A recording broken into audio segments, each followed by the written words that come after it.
Então, André, aqui eu acho que tem um fator que é além da delação, né? A delação, ela tem esse caráter de necessidade de material probatório. Sim. E aqui ficou só a palavra em si do Cid, sem a confecção, sem ali se conseguir mostrar materiais probatórios suficientes. Eu acho esse caso bastante emblemático, porque ele é a matriz pela qual se chegou a Mauro Cid, que se chegou ao celular do Mauro Cid. Então, ele é o que ofereceu todo o material, praticamente, ali. Algumas exceções, talvez o caderno do Heleno, algumas outras coisas que foram encontradas. Mas, assim, ele é todo o material inicial que foi ali, depois do 8 de janeiro, que se deu origem à prisão do Mauro Cid também.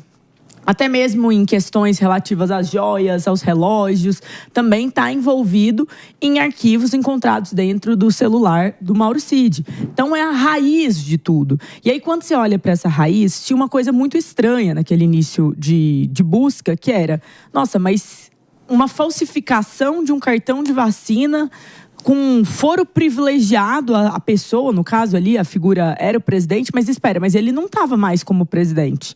Então, como que isso está funcionando? Ali foi o começo de tudo e essa investigação foi feita nas Cortes Superiores e acabou sendo mais um dos processos dentro do Supremo Tribunal Federal. Mas, assim, é bem emblemático, muitos especialistas falam nesse conceito, né, que é em inglês, que é...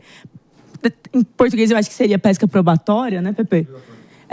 Que é você ir atrás de um crime menor ou de uma situação colateral porque você acha que você vai encontrar algo maior. Perfeito. E que, nesse caso, o cartão de vacina era a questão menor e o caso maior era, de fato, chegar até a articulação ou visões relativas ao 8 de janeiro. Eu acho que vale um esclarecimento, Marinho, que, nesse caso, o arquivamento se refere à investigação contra o ex-presidente Jair Bolsonaro e outras pessoas que teriam foro privilegiado, né? Ou seja, é possível dar prosseguimento ao resto da investigação envolvendo os personagens que não têm foro privilegiado, mas esse trabalho não deve ser feito pela Procuradoria-Geral da República, que só se envolve em casos que envolvem personagens com foro privilegiado. Mas aí que está a questão, né? Se não há elementos suficientes de que o ex-presidente Jair Bolsonaro seria o principal beneficiado com essa falsificação das vacinas, no golpe de Estado, então, o entendimento não deveria ser o mesmo? Mas sobre essa coisa existem elementos de prova, no outro caso, muito diferentes do caso do cartão das vacinas. Perto de uma acusação e de uma denúncia, né, por golpe de Estado, envolvimento de uma trama golpista, claro que a falsificação de um cartão de vacina é tipo o cara que acabou de ter a perna amputada descobrir que na outra perna ele acabou de ser curado de uma unha encravada. A gente entende isso. Porém, eu quero ouvir aqui do nosso legalista garantista geral desta República, nosso PP, que vai poder deixar claríssimo aqui para todo mundo se realmente tem alguma correlação, se esse movimento da PGR de alguma forma influencia o processo muito maior que a gente repercutiu essa semana. Não vai influenciar, não. É bom lembrar que o Bolsonaro está sendo acusado, né, em 3 inquéritos. Né? O primeiro é o golpe de Estado, o segundo é o caso das vacinas e o terceiro é o caso das joias. Né? O caso do golpe de Estado... Pepe, eu vou pedir para você só trocar brevemente aqui o microfone com a Jess. Pode prosseguir na sua fala e a gente já ajeita na sequência. Por favor. Não, perfeito. Como estava falando aqui, o Bolsonaro está sendo acusado em 3 inquéritos, né? As joias, vacina e golpe de Estado. O golpe de Estado, ele virou réu. O da vacina, a Procuradoria-Geral da República acertadamente resolveu arquivar o inquérito, até porque não existiam outros elementos probatórios além da delação premiada do Mauro Cid.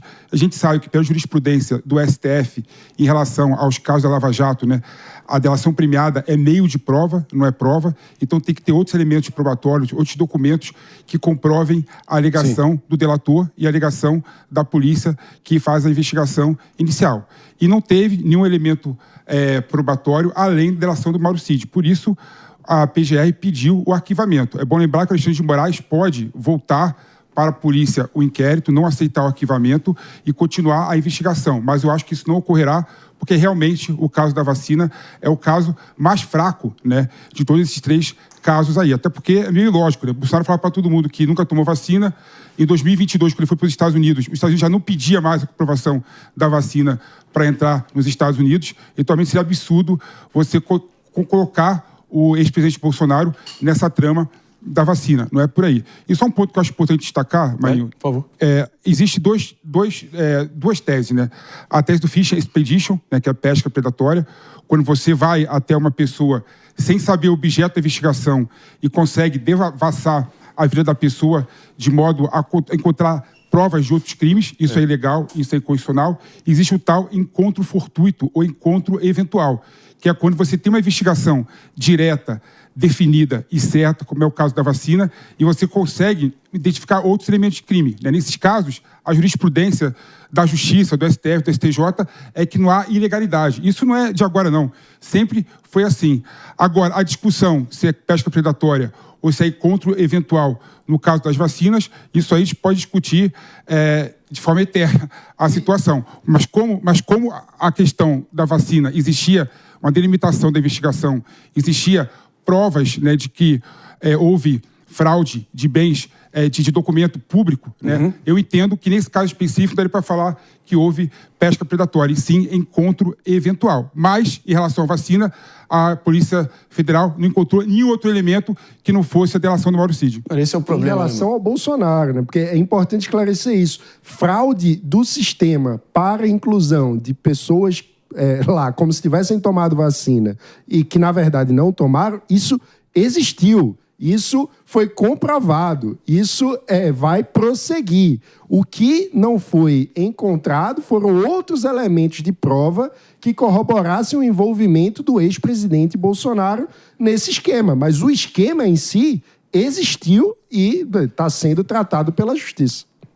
E claro que isso mais amplamente, né, David Jess, tem uma outra reflexão que no meio disso tudo eu queria propor aqui para vocês, que é esse espírito revanchista que vai se instalando cada vez mais no Brasil, né? O coleguinha que vence acaba perseguindo o coleguinha que perdeu para a todo custo colocá-lo na cadeia. Claro que tem, enfim, contextos que permitem essa situação ter escalado até o momento onde escalou. Vou só pedir aqui para minha diretora Helena, por favor, só liberar o ponto um segundo. E a maior prova disso é que o auge, tá, da Bolsa de Valores no nosso Brasilzão, para não me deixar mentir aqui, Jess Peixoto, foi no nem tão distante ano de 2008, quando atingiu um pouco mais de 44 mil pontos avaliado em dólares, né? Esse segue sendo o recorde da nossa Bolsa de Valores.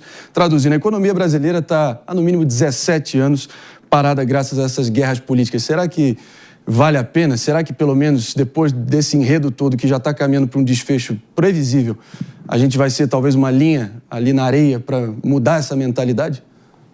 Ou você acha que é daqui para pior? O precedente abriu e é daqui para pior? Eu não tenho um prognóstico de muita melhora, não vejo como isso aconteceria, principalmente pensando nas disputas aí, que 2026 já está tão próximo, já traz para o cenário brasileiro. Então, eu acho improvável que a situação de polarização diminua. Ao contrário, eu acho que a polarização tem tudo para estar aumentando cada vez mais em relação a isso, André. A possibilidade de um ex-presidente da República ser preso, ainda mais quando ele se mostra um candidato viável à situação eleitoral do país, ele se coloca como principal nome para disputar o pleito e pode talvez vir a estar num espaço diferente, que é um espaço da prisão, que foi o cenário do presidente Lula também, na eleição de 2018, deixa um clima muito dividido no país. E as pessoas, elas estão revoltadas. E também abre um flanco muito grande em relação a quem seria essa liderança caso Jair Bolsonaro não pudesse. Essa não era uma disputa no PT, essa não era uma disputa lá atrás. Era claro e evidente que seria Fernando Haddad.